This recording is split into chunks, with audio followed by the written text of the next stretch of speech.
Well, welcome to Dow's Weekly Digest. So as the song says, hey, good looking, what you got cooking?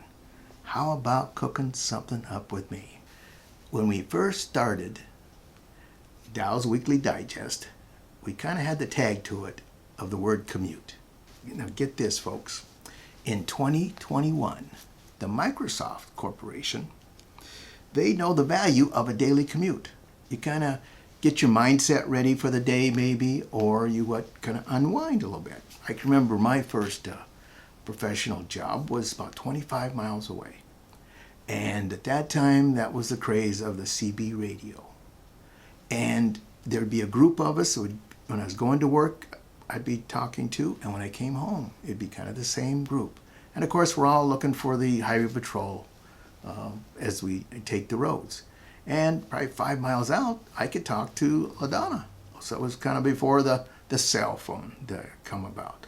But it was a way that you could unwind or prepare yourself for the day. Microsoft's going to do, of all their employees working at home still, they're going to give them time where they can do a virtual commute. They can commute right there in their home, take some time to unwind or prepare for the day, or both, and they can clock in doing that. So that's what Microsoft's doing. That's a kind of a little bit of a wonderment. The theme then is going to be what you got cooking.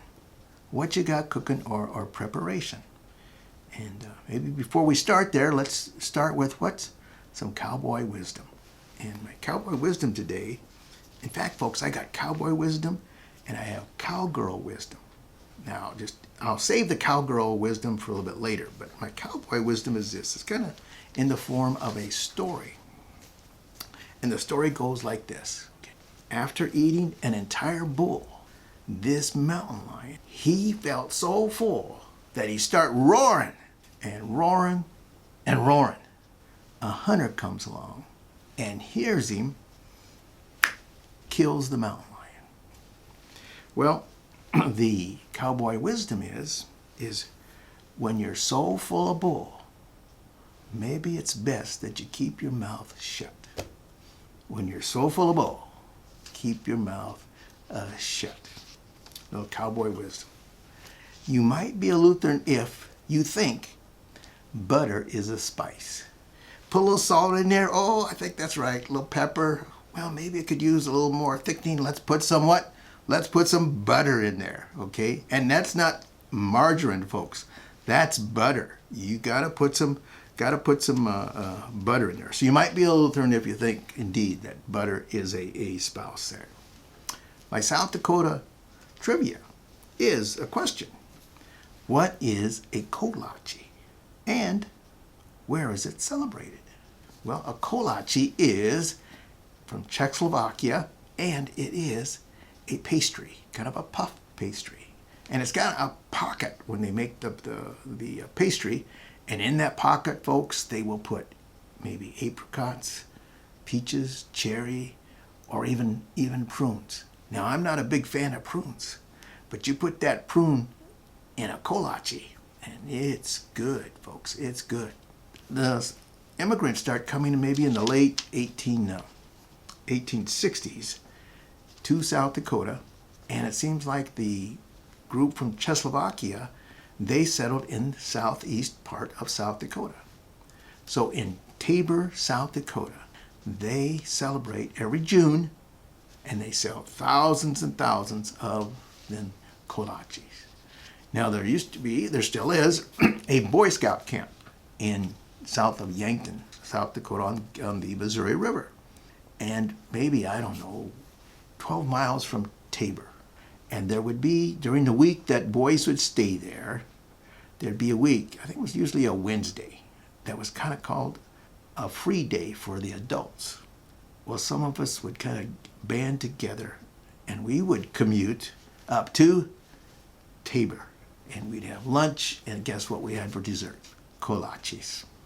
And we'd get back, and the boys would have to do the outdoor cooking, and Mom was the word that we had been to Tabor, and we had pastry, and we had, a lunch there. They're going to cook later. So I'm not that hungry right now.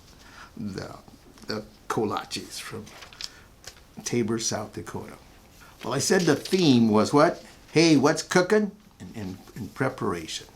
So how's that going to relate to the Bible here? Let's see what we have here, folks. Okay.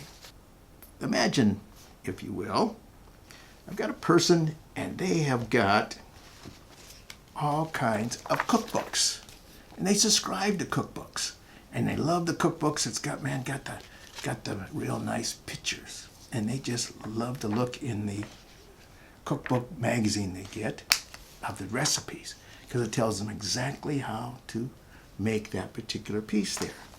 And so they have all different types, and they have them for outdoor cooking, and they have a magazine on delicious recipes there.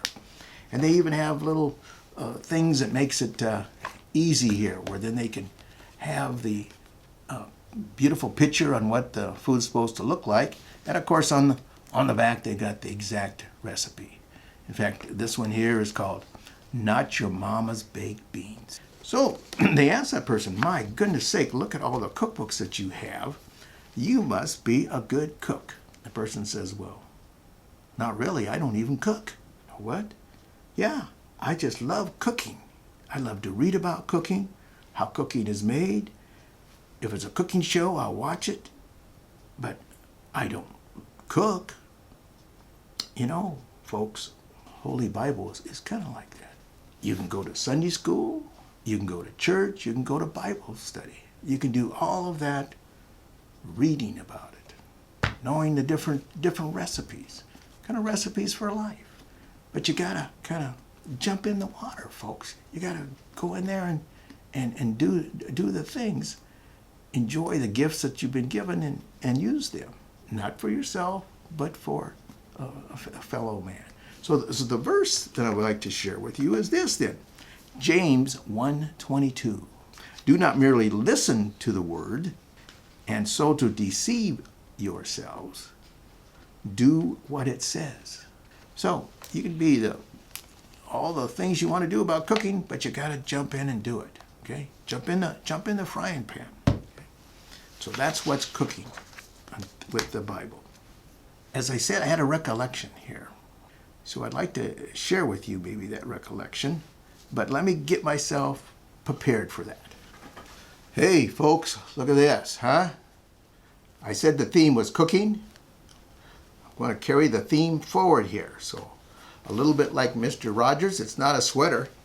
You know, I've done some cooking in the past and had to cook for maybe a staff of, let's say, 20, and then an audience of the group that was coming, maybe 40 to 50 people. And taking on that chore, I knew right away I could not do it by myself. So I had to gather a team together. And some of these team members, I would use the phrase like they do in cooking, and they would be my Sous chef. What the heck is a Sous chef? Is he in charge of soup? What's the deal? The word Sous means under. Second in command, actually, what it means. And those individuals that I asked to be my Sous chefs, they would actually be kind of second in command, because I would have on the staff young boys and adults. And my adults and sometimes experienced boys would be my Sous chefs. 3 days that they were there, the Saturday night was a big meal that come to be known as the feast. And we did outdoor cooking and we did a little indoor, but it was mainly outdoor cooking. So we had to divide and conquer, and we had to have the confidence in these individuals, these Sous chefs. What did it take then to be a good Sous chef? Well, number one, organizational skills. We'd give the assignments ahead of time, and then I didn't worry about it. Organizational skills, one of the key components of a very important title there of Sous chef. Communication skills. They themselves had to prepare for 50, 60 people this particular item. And so they had these boys, let's call those the line cooks, doing it. We had only maybe so many stoves, so many ovens, And then we went out and then cooked outdoors. Now, our outdoor cooking was in something called a Dutch oven. We also used solar ovens. So we did all types of cooking as far as demonstrations. We even used a clay pot, the great big old clay pot that you see in the garden that you're going to put maybe on your patio. That clay pot's got a hole, perfect, where you can put charcoal underneath and you can cook a whole turkey after you soak the clay pot in water. Organization skills, communication skills, being that ambassador, that what we want to give out the very best product on that Saturday night. And then finally, in choosing them, time and time again, they have proven themselves that they have the communication skills, the organizational skills. They were reliable. You could trust them. If it took some encouragement of the boys to do some things rather than looking around on where the boys were, you knew that sous chef could take care of that. We did a pork butt in a clay pot. We did a tortilla soup on a tripod underneath some charcoal. We used an old farm disc. We welded that hole shut and we used that farm disc and we made tortillas and mock crabs with that. We used a Dutch oven and we did chislic. Folks, we made Stephenson's Farms chicken. We had salmon that we cooked on a cedar board. Am I making you hungry? Huh? We had fried catfish, cornbread that we baked in a Dutch oven. We even baked some bread. We did fried mushrooms. We made hand mashed potatoes. We made corn fritters.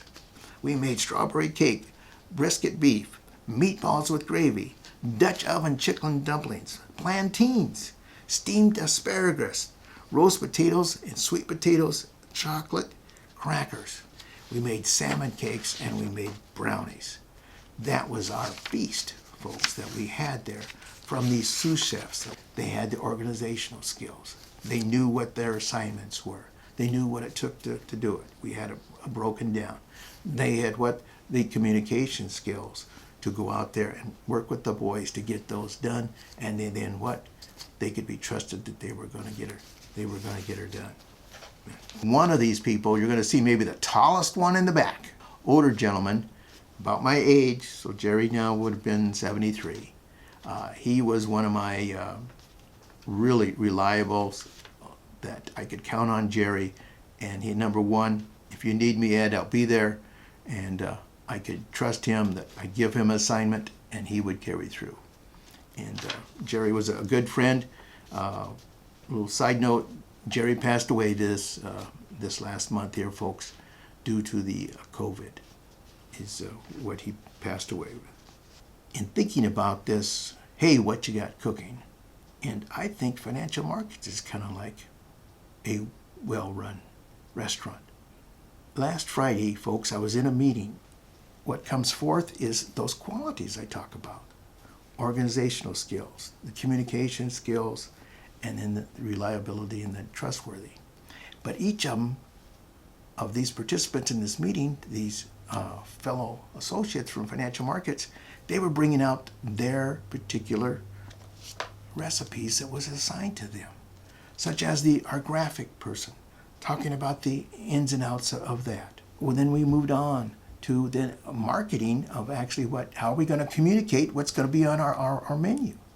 Then we'd get into the products themselves. This is our cookbook right here, folks. It's not going to do any good to print this if we don't get out there and help you then with your client's needs and show you that, hey, this is on our menu right here, and this would be excellent to help with that need. So they have to organize themselves. They have to then communicate it to you, communicate it to our fellow associates on the need of it itself, and then move towards being reliable and trustworthy. One of our experienced sous chefs, Dina Borderwick. Dina used to be what I would call like a line cook. She was at the front lines there as a case manager. Then Dina has moved on and being one of our top internal wholesalers. She applied herself and knew that if I'm going to serve the very best I can, I have to know this recipe inside and out. one of the things that she gets excited about, I can tell it right over the phone, folks, is you have a case that's not approved as applied for. She likes to then dig in her heels and start to dissect that particular case, have the underwriter be able to, let me say, use the phrase, hang their hat. Give them something to hang their hat on. They don't want to say the no to us right away, but we have to give them reasons why. And Dina is an expert on that, in digging through that. She's a sous chef, and all the different attributes that it takes to be a sous chef. So those are some of the attributes that I saw here, folks, on what we do right here at Financial Markets. Looking at our cookbook then, folks, one of the entrees that we have here comes to us from American General. What if you could knock out 3 birds with 1 stone? Boy, I got 3 birds with 1 stone. And they talk about the 10-10-10 plan. In fact, folks, I think just very recently, we maybe sent some communication out on that. But if you haven't looked at that video, please do. 10-10-10. What? You pay for 10 years. You wait 10 years. And then what? Then you start to take income for 10 years. 10-10-10. That's a pretty good entree there, folks. Ask, please, your internal wholesaler about the 10-10-10 term. Folks, they'll go all the way to 35 years on their term.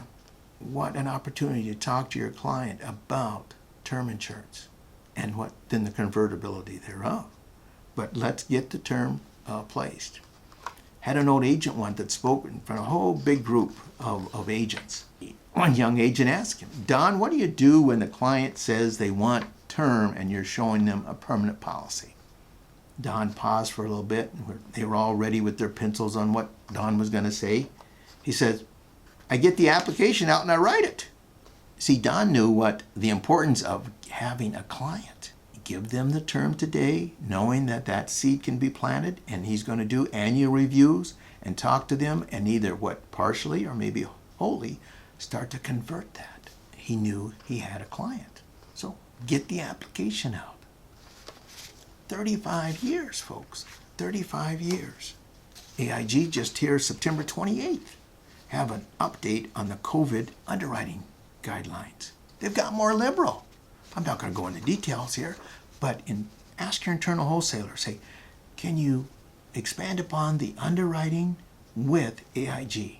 They'll be happy to share that with you.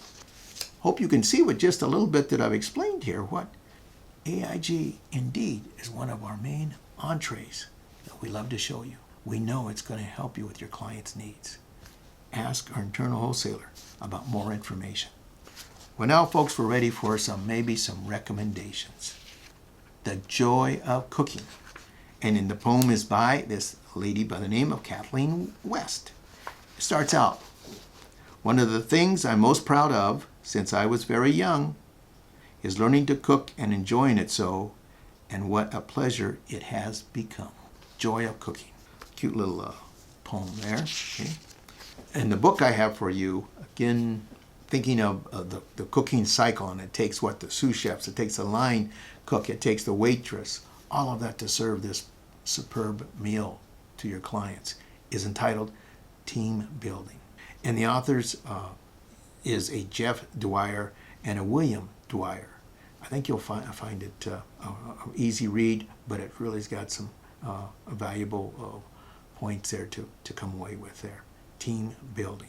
Proven strategies. The movie that I have is a movie, and it's entitled The Tale of Two Kitchens. It just so happens this month happens to be Latino Heritage Month.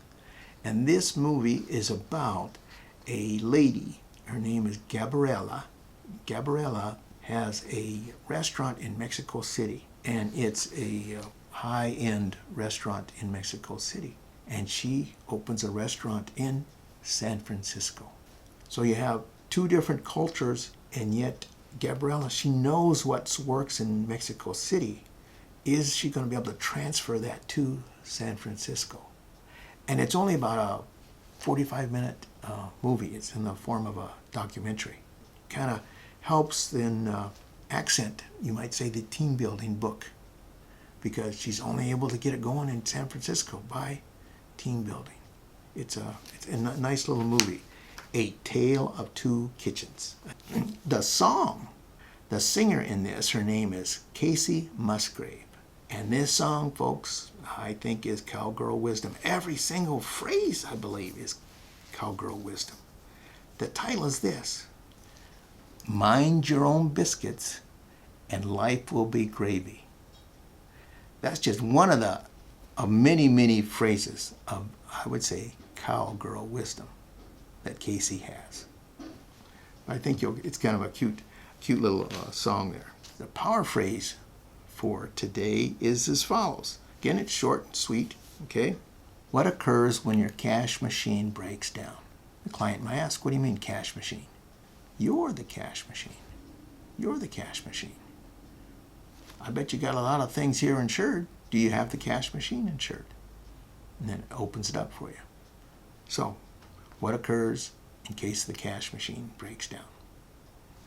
Folks, just a short time we've been together, I was able to share just a little bit that we have in our cookbook. And we're updating it all the time with fantastic entrees. Because you know what, folks? Blessed are they who ease the pain of misfortune, for they shall be called insurance agents. And the blessing upon you is GP. For you, folks, is G. It's GG. You take care.